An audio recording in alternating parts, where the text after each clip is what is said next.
Hoje a gente sabe que tem muita gente sofrendo por conta do isolamento, do confinamento. A gente tem ouvido aí algumas notícias de pessoas que estão tirando até suas próprias vidas e a gente quer você com saúde mental. E para que você não tenha, nesse momento, um agravamento da sua depressão, do seu quadro de ansiedade, de estresse, muitas pessoas também caindo no alcoolismo, a gente recebe um psiquiatra que é maravilhoso, respeitadíssimo, o presidente do Departamento Científico de Psiquiatria da Associação Paulista de Medicina, Dr. Calildo Alibe, e é com ele que a gente aprende agora sobre saúde mental. Seja muito bem-vindo. Sabe que eu gosto muito de te receber, para mim é uma honra poder aprender contigo e ajudar a turma também em relação a essas questões. Prazer. Vou te convidar para sentar aqui no sofá, doutor. A gente mantém o distanciamento, mas muito obrigada por estar aqui presencialmente para a gente bater esse papo. Obrigado a você, Cláudia, pelo convite. É um assunto que é extremamente importante para a gente poder conversar. O confinamento traz prejuízos, né? Isso é indiscutível. Sem dúvida. O confinamento mexeu absolutamente com toda a nossa vida, né? Mexeu com a rotina de todos nós, mexeu com toda a estruturação que nós fazemos da vida. E veja, para quem já tinha um quadro de ansiedade ou de depressão ou de insônia, isso agravou muito. Para quem nunca teve, passou a desencadear muitas inseguranças também. E para quem teve e estava relativamente controlado, tem uma chance maior de descontrole. Poucas pessoas conseguiram realmente se reorganizar nessa parada. Esse confinamento que é forçado, não foi algo desejável pelas pessoas, foi algo que foi imposto e que é algo saudável, nós temos que cumprir. Mas nós temos que também organizar nossa saúde mental dentro disso, nos organizarmos para não perder nem o controle do que a gente está fazendo, mas também estabelecer rotinas que nos permitam nos manter saudáveis mentalmente. A gente tem conversado bastante sobre essa questão de manter a rotina, de fazer um cronograma de atividades. O fato é que eu tenho conversado com muita gente e as pessoas falam assim, eu ouço, acho bonito, mas na verdade eu não consigo colocar em prática. Porque parece que o confinamento também traz uma inércia, né? As pessoas ficam em casa, elas trabalham home office, mas é difícil sair dessa inércia, dessa sensação de tristeza mesmo. É bem difícil mesmo, não é nada fácil. Até porque nós não temos um prazo, não é? Quando começou, se falava em 10 dias, 15 dias, isso tem se estendido, nós não sabemos ao certo por quanto tempo isso vai durar. Nós temos muita insegurança com o futuro, mexeu com a profissão, mexeu com ganhos, mexeu com uma insegurança, será que o meu trabalho estará da mesma forma? Tudo tem se modificado. Se modificou também o relacionamento. As pessoas começaram a ficar em casa. Antes, se a gente imaginar um casal, cada um saía para suas atividades, se encontravam de manhã, se encontravam à noite, podiam se falar várias vezes, mas agora estão convivendo o tempo todo. Isso também traz mais atritos. Trouxe convivência com a escola da criança, porque a criança ia para a escola, o filho vai para a escola, o adolescente vai para não sei aonde, o mesmo garoto da faculdade, e hoje está todo mundo em casa. Esse confinamento de todos terem que realmente se cruzar também dificultou para a maior parte das pessoas. Precisam reinventar-se mesmo. Rotina é bonito da gente colocar assim a ideia da rotina, mas eu queria lembrar que rotina não é só ruim. Rotina estrutura a vida, então é extremamente importante manter uma rotina. Por exemplo, uma rotina de horário de acordar. Mesmo que você pudesse acordar mais tarde, tente ter um horário para acordar, tente ter atividades físicas. É claro que a academia está fechada, é claro que é mais difícil fazer em casa, mas hoje a internet trouxe um ganho fantástico. Outro dia eu estava assistindo um vídeo de um senhor de 80 anos dizendo como é que ele fazia atividade física em casa, empurrava uma cadeira, sentava, levantava, carregava a cadeira. Então, mesmo pequenas coisas, mas manter-se ativo fisicamente. Muitas pessoas conseguem sair para fazer alguma atividade ao ar livre, evitando aglomeração, protegidos, mas tudo isso é possível de se estruturar e manter-se com agora. Nós vamos ter tempo para algumas coisas que a gente sempre reclama que não tem tempo. Então, talvez agora a gente tenha tempo para fazer um curso. Veja quantas empresas e universidades disponibilizaram cursos. Veja quanta coisa a gente pode aprender de novo, aprender e fazer estimulações novas para a gente. Outro dia eu estava com um paciente me dizendo que ele começou a aprender canto. É algo que eu não imaginava, como é que alguém poderia aprender canto. E canto à distância, né? Isso, à distância. Mas ele estava lá, aulas então de meditação, mudar um pouco a vida, redimensionar a vida para coisas que sejam importantes para você.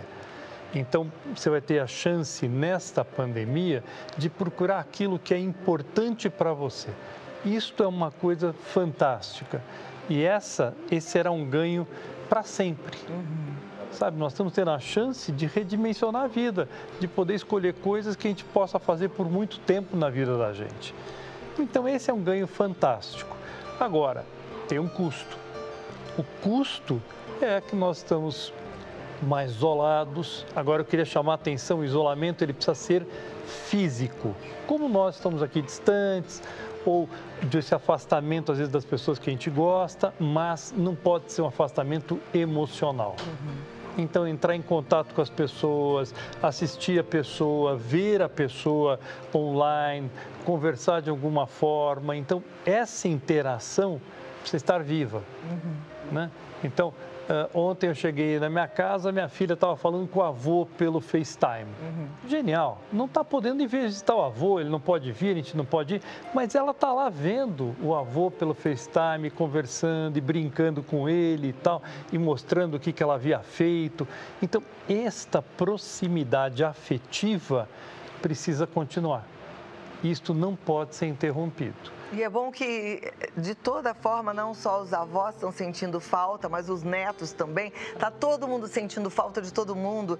Essa possibilidade da gente interagir através do FaceTime é maravilhosa. Que você possa fazer isso, porque hoje em dia, como a doutora acabou de falar, a gente tem tempo, né? Lá em casa acontece isso também. É interessante que a gente está distante. Meus pais moram no Rio de Janeiro e eu estou aqui em São Paulo. A gente não pode se ver fisicamente, mas a gente está interagindo muito mais, porque temos tempo. Então, a gente fica horas e faz comida e vê como é que está fazendo, como se estivesse todo mundo junto na mesma casa. Isso é muito importante. Agora, eu fico pensando assim, em que momento as pessoas precisam ligar aquele botãozinho de não estou dando conta de tomar nenhuma decisão produtiva por minha conta somente? Preciso de ajuda, porque acho que pode chegar nesse ponto, né? Olha, a China passou antes por isso. Então, nós temos vários trabalhos chineses com as pessoas que ficaram confinadas por um tempo longo e que depois, quando saíram, então começou a se fazer uma série de exames, de testes com essas pessoas. O que se descobriu?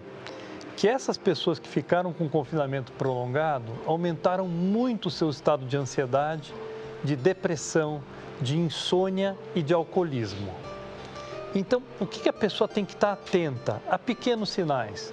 Olha, eu estou mais inseguro do que o normal, eu estou voltando a ter umas crises de ansiedade que eu não tinha mais, eu estou ficando sem motivação para fazer as coisas, ou olha, eu estou começando a beber todo dia, eu estou começando a beber uma dose maior do que eu beberia. Então, tem que tomar esses cuidados. Começou a perceber-se diferente. Está na hora, às vezes, de buscar uma ajuda. Então, que bom que nessa especialidade especificamente, que a psicologia, a psiquiatria, pode ser feito online, de uma forma boa. Se você tiver com uma dor de estômago, aí realmente o médico precisa te examinar, precisa olhar, precisa ver. Mas nessa área psi, então, dá para consultar uma psicóloga, ou a sua terapia, ou reforçar essas questões todas de meditação, essas questões que a gente coloca que, eu sempre quis fazer yoga, mas nunca iniciei, então começar a fazer isto. E, ao mesmo tempo, buscar também uma ajuda psiquiátrica, se for o caso. Olha, eu estou bebendo um pouco a mais, eu estou perdendo a mão com isso aqui, eu realmente estou com uma insônia que não está passando. Eu estou começando a ter dificuldade para adormecer, ou eu estou adormecendo e acordando no meio da noite, isso não era o habitual. E nós temos uma característica que é de minimizar as coisas. Então, mas é porque eu não estou fazendo nada durante o dia, ou eu não estou me cansando, ou cuidado, sabe? Seja sincero com você. olhe, realmente começou a ter alguma alteração de humor, começou a estar mais irritado, mais briguento, não minimize tudo. Começou a ter essas alterações de comportamento, busque uma avaliação, busque uma ajuda, procure alguém que possa olhar, ver se isso realmente está dentro da normalidade ou está afetando já a sua vida e você pode se beneficiar de um atendimento de psicoterapia ou às vezes uma consulta psiquiátrica, de tal forma que você fique bem. Então, cuidado com isso. Poucas pessoas, os estudos chineses mostraram também isso, que só 10% das famílias ficaram muito bem no confinamento. E, geralmente eram pessoas que tinham um laço muito bom afetivo entre elas, né? Porque às vezes as pessoas coabitam a mesma casa, né? Mas tem um laço afetivo mais distanciado. Então, quem saiu bem do confinamento? Aqueles que já tinham coisas ricas entre eles. Então, foi um crescente. O confinamento ajudou que eles tivessem mais contato de uma coisa que já era boa. Então, isso é fundamental para que a gente consiga estruturar-se melhor na nossa saída do confinamento. Ok. As mudanças, elas assustam, né? Você falou de normalidade. Eu percebo que ninguém hoje está com a vida, como considerava antes, normal. Mudou de alguma forma. Uns se sentem mais tristonhos, outros se sentem mais apáticos, outros se sentem mais irritados. Isso é normal? Olha, é uma mudança muito grande. Nós saímos de uma estrutura que nós todos tínhamos, de uma certa forma, uma rotina nossa, e ela foi quebrada, obrigatoriamente. Então, não é que você estava querendo se afastar por um tempo, passar um ano sabático, ou não. Essa pessoa pegou e foi obrigada a modificar completamente a rotina dela. Então, talvez, o que a gente poderia pensar é que a normalidade, nós não é uma reta, ela flutua. Tem dias que nós estamos melhores, piores, né? Então, não é estar igual todo dia. Tem dia que nós estamos mais irritados, tem dia que nós não estamos tão bem assim, mas a gente recupera depois de um dia, depois de 2 dias. Essa flutuação do nosso humor, do nosso desempenho, da nossa energia, ela é comum a todos. O que acontece é quando isso começa a durar mais tempo. Então, e quando eu começo também a ter sintomas físicos. Então, por exemplo, eu comecei a ficar com sintomas de angústia. Aperto o peito, dispara coração, tenho sudorese, eu começo a ter um certo mal-estar. Hoje me ligou uma pessoa que dizia, puxa, eu estou sufocado, achei que eu estava com um sintoma e a minha médica disse, não, você não está com nada pulmonar. Eu fui na médica para examinar, fez uma tomografia. Não, é a ansiedade que está causando isto. Então, nós temos que tomar esses cuidados quando começamos a ter sintomas físicos. Ou começa a alterar nosso sono. Comecei a ter alterações de sono. Opa, é um sinal de alerta. Eu estou começando a ficar irritado com tudo, mesmo com pequenas coisas. Coisas que antes eu relevaria, coisas antes que eu poderia passar por isto. Então, pequenos sinais de alerta que a gente tem que tomar esse cuidado e isso tem que nos levar a buscar uma ajuda. Perfeito. Quem já estava em tratamento, então, precisa continuar com seus tratamentos, né? Esse é um outro cuidado muito importante, Cláudia, porque às vezes as pessoas também não estão indo buscar remédio. Cuidado com isso. Não pode parar o tratamento se já estiver em curso. Não pode deixar acabar a medicação. Essas medicações controladas, elas precisam que você tenha uma prescrição médica. Então, cuidado com isso. Às vezes a gente não quer sair, mas a gente consegue alguma forma, alguém vai buscar, a gente disponibiliza alguma forma, porque não pode parar o tratamento que vinha ocorrendo. Porque manter-se bem é básico para superar essa situação. Se você não estiver bem, fica muito difícil sair dessa situação delicada que nós todos estamos passando. Perfeito. Eu vou abrir espaço para você que está em casa participar, porque eu sei que você ama esse momento. Doutor Calil veio tão gentilmente, né? E aí abre essa possibilidade.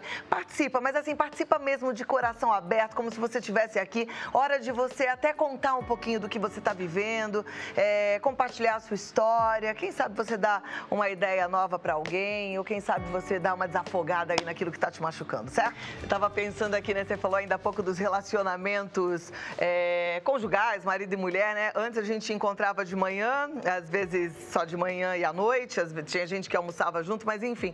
Mas com coisas para contar, né? Com lugares que a gente foi, com um bate-papo com um amigo do trabalho. Hoje não, é todo mundo ali, quer dizer, chega uma hora que não tem mais assunto, né?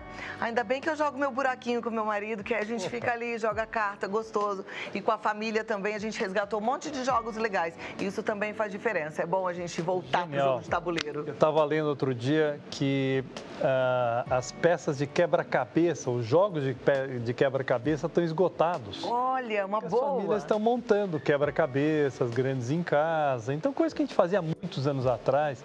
Ou jogo de cartas. Que coisa boa, né? É gostoso. Interação. Eu acho ótimo. E essa interação, a gente vai ali brincando e acaba conversando sobre um monte de outras coisas também, né? Rende assunto. Vamos lá para a tela, a gente já tem algumas participações. A primeira delas é da Edna Navarro. Gostaria de saber como faço para acabar com essa ansiedade, angústia e depressão por conta da pandemia. Pois fico triste, não consigo ver minhas netinhas, Antonella e Júlia. O que fazer? Tristeza e depressão são coisas diferentes, né? Então vamos só voltar a esclarecer isso. Nós todos estamos tristes com esse isolamento, né? Mas tristeza é algo passageiro, é algo que geralmente tem uma razão de ser. Depressão nem sempre. Depressão é algo que vem, que fica, que tira esperança.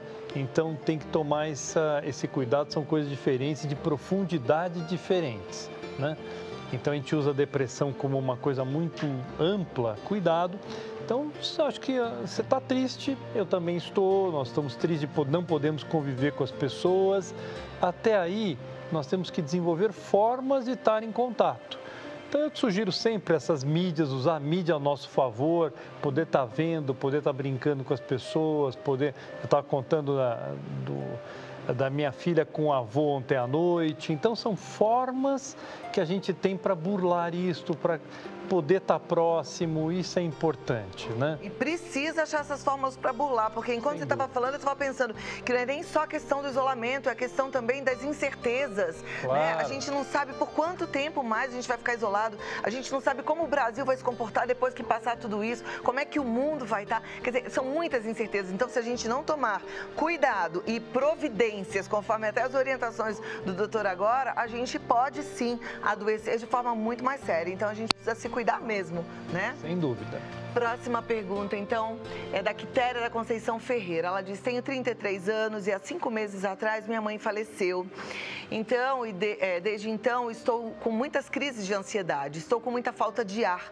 Posso estar com depressão ou só um momento em que estou vivendo? O que posso fazer para melhorar?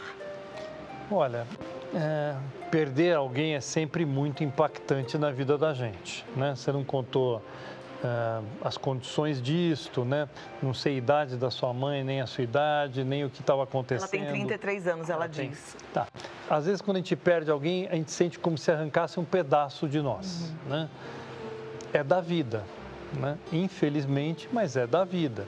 Esse luto que a gente sente é uma coisa impactante, mas ele passará com o tempo, com a boa lembrança, sabe? Às vezes não sei o que a sua mãe teve, ela poderia estar sofrendo com algumas coisas, então às vezes a pessoa descansa de um sofrimento, então a gente precisa às vezes parar de pensar só na gente, mas pensar também na outra pessoa que se foi. Então às vezes a pessoa estava se tratando há muito tempo de uma doença muito grave, então a gente tem que levar em conta vários fatores para pensar isso. Agora, fique com a boa lembrança. Que bom que você pôde conviver tantos anos com a sua mãe, né? Deve ter muita história boa, deve ter muita coisa, muita lembrança. E as pessoas que vão ficam dentro da gente, né? Então elas se vão fisicamente, mas a gente está lá, a gente lembra, a gente rememora as coisas boas e mantém isso vivo. E nós estamos vivos, vamos retomar a nossa vida, vamos fazer as coisas. Até que eu fico sempre pensando que se a pessoa estivesse aqui, ela não gostaria de nos ver não estando bem. Tristonhos, né? Ela diz que está com muita falta de ar, crise de ansiedade e quer saber se ela pode estar com depressão. Tem algum limiar para definir que isso pode ser uma depressão? A depressão é um transtorno do humor. O humor está para baixo, você está sem energia, sem prazer em nada. Isso é depressão. Esses sintomas físicos geralmente estão ligados com ansiedade. Então, a cabeça que não para, a angústia, o aperto no peito, a taquicardia, sudorese, isso são sintomas físicos que estão mais ligados com angústia, com ansiedade. A medicação ajuda muito isso, realmente ajuda muito. Então, a gente está com muita falta, a gente vai passar por um processo psicológico, né, desse luto, mas às vezes a gente pode ter uma ajuda para não sentir tudo isso, para poder relaxar um pouco, dormir um pouco melhor, tirar esses sintomas físicos. Os remédios são muito bons. O que não pode é só tomar remédio, isso é muito pobre. Só tomar o remédio é muito pobre para isso, né, Cláudia? Então, o remédio ajuda muito, mas seria muito importante também buscar, às vezes, um apoio psicoterápico, poder ter alguém para conversar, poder dividir isso, às vezes, com irmãos, com pessoas próximas, com nossos familiares, outros próximos também. Então, essa proximidade é importante e o remédio tem um pedaço que pode ajudar. E eu vou complementar uma coisa que eu aprendi contigo, toda vez que você vem aqui, você fala que o exercício físico, mesmo nessa fase de isolamento, tem que fazer tomando remédio, psicoterapia, exercício físico pelo menos 5 vezes por semana, né? A gente fala muito da atividade física porque a gente descobriu que a atividade física produz endorfina. E endorfina é fantástico para a melhora do humor. Então, se puder fazer atividade física, o ideal seriam 30, 40 minutos, pelo menos 4 a 5 vezes por semana, porque essa endorfina não dura, então tem que ser 4, 5 vezes por semana. E tem que ter uma duração mínima de 30, 40 minutos. Procura os vídeos da internet e bora, afasta aí os móveis da sala e vai fazer 30, exercício. 40 minutos ininterruptos. Força para você, Quitéria. A próxima participação é da Silvânia de Natal. Quando a pessoa sente-se muito emotiva, não é bom? Isso baixa a imunidade? É verdade, doutor Calil? A depressão abaixa muito a imunidade, porque nas alterações da depressão, você tem uma alteração que todo o seu sistema imunológico fica muito pouco ativo. Então, você fica mais propenso a pegar gripes, a reaparecer infecções tipo herpes, cândida. Então, quando você está deprimido, a tua imunidade está muito diminuída. Quando ela fala de mais emotiva, emoção não é só ruim, emoção também pode ser uma coisa boa, pode ser uma coisa boa de ser sentida. Então, tentar ver essa emoção como algo que pode ser positivo. Mesmo esse período de confinamento que a gente está passando, ele não é só ruim. Ele afetou a parte financeira, ele afetou os relacionamentos, mas ele pode ter um lado bom dessa história. O sofrimento também não é só ruim. Sabe, o sofrimento, a ansiedade e a angústia podem nos levar a um crescimento. Então, isso é um lado bom que nós temos que aprender a tirar de cada experiência nossa. Mesmo as mais difíceis, mesmo quando a gente sofre. Ok. Próxima participação do Leandro. O que fazer quando, às vezes, pensamos muito no que está acontecendo? Isso pode me fazer mal? Talvez você esteja falando, Leandro, que vem um pensamento e não sai. Então, você fica com aquilo na cabeça o tempo todo. A cabeça não para pensando naquilo. Então, se isso acontecer, é algo que vem para um lado quase que de um pensamento que invadiu o nosso pensamento e toma conta e fica, e volta e fica. Aí sim, eu acho que vale a pena buscar uma ajuda, porque a gente não consegue simplesmente dizer, olha, eu vou desligar do mundo e acabou, ou não pensarei nisto, a gente não consegue. Então, uma ajuda, por que tem vindo esse pensamento, o que esse pensamento significa, então isso ajudaria muito. Existem remédios que fazem um bloqueio nisso muito significativo, isso é importante, e também a psicoterapia que vai sempre auxiliar isso. Muito bem. Então, se for algo que está invadindo o pensamento e ficando, vale a pena buscar ajuda. A gente falou um pouquinho nos bastidores sobre o excesso de informação, né? A gente está vivendo um momento de muita informação. A gente pega o celular, tem notícia, a gente liga a televisão, tem notícia, e todo mundo só fala do que está acontecendo no agora. Isso também faz mal? Faz. Uma das ideias que se tem para quem já tem um pouco mais de ansiedade é se preserve um pouco de tanta notícia. Não precisa saber a cada hora tudo o que aconteceu, quantos internaram, quantos não sei o quê, quando não sei o que lá. Então, calma um pouco. Tem até uma palavra que foi cunhada que chama-se infodemia. É uma epidemia de informação. Nós temos que nos preservar, porque isso para muitas pessoas aumenta a ansiedade. Então, poder relaxar, nós estamos vivendo um momento delicadésimo, é verdade. Nós temos que aprender a lidar com isso, nos proteger, usar o isolamento possível, máscaras, tudo aquilo que é possível de ser feito. Mas com calma, nós temos que ter informações, mas o excesso só vai criar mais pensamentos em relação àquilo. Ok. Próxima participação na tela, do Denis, de Extrema, Minas Gerais. A insônia e a ansiedade está comigo, infelizmente, nessa pandemia. O que fazer para conseguir controlar um pouco nesse momento? Olha, Denis, se você não fosse alguém assim, então vamos imaginar que você não tinha quase ansiedade, não era um insônia e começou a apresentar isto, eu acho que você poderia sim praticar meditação, por exemplo. Aproveite a internet, vá aprender, tem vários tipos de meditação, veja aquele que adapta-se melhor a você. Uma atividade física regular, não à noite, né? Isso também vai piorar a insônia. Leia sobre a higiene do sono. Higiene do sono é uma coisa muito importante que fala tudo que a gente às vezes faz de errado. Então você vai deitar e está lá respondendo WhatsApps, entrando na mídia, assistindo um filme interessante, entrando numa série atrás da outra. Como é que dá para dormir assim? Não dá. Então, dormir é um ato de recolher-se. Então tem que manter o horário, tentar recolher-se, tentar fazer coisas mais chatas, sabe? Coisas que sejam mais rotineiras. Então, isso seria uma coisa importante. Então, leia sobre higiene do sono, tente praticar meditação ao longo do teu dia, isso ajuda muito, e uma atividade física, isso ajudaria muito a controlar a insônia e a ansiedade. Controlam mais de metade dos quadros. Perfeito. Vamos lá, temos mais participações. O Leandro de Santo André. Doutor, você acredita que esse ano de 2020 ainda é possível a vacinação em toda a população brasileira? Lembrando as áreas mais carentes, ele deve estar se referindo à vacina da Covid. Covid, olha, essa não é a minha área, mas tudo que eu leio, eu também estou lendo tudo sobre isso esses dias, né? Esse mês todo a gente só tem esse assunto. E todos os colegas que trabalham com infectologia, eles dizem que ainda a vacinação está longe. Os mais otimistas falam em um ano e pouco para a vacinação, para a vacina estar comprovada, testada, em uso pela população geral. Então, provavelmente, nós vamos ter esse período mais delicado dessa pandemia, que é esse primeiro semestre, mas o segundo semestre ele ainda será um semestre de muitos cuidados. A vacina deve ainda demorar um ano e meio.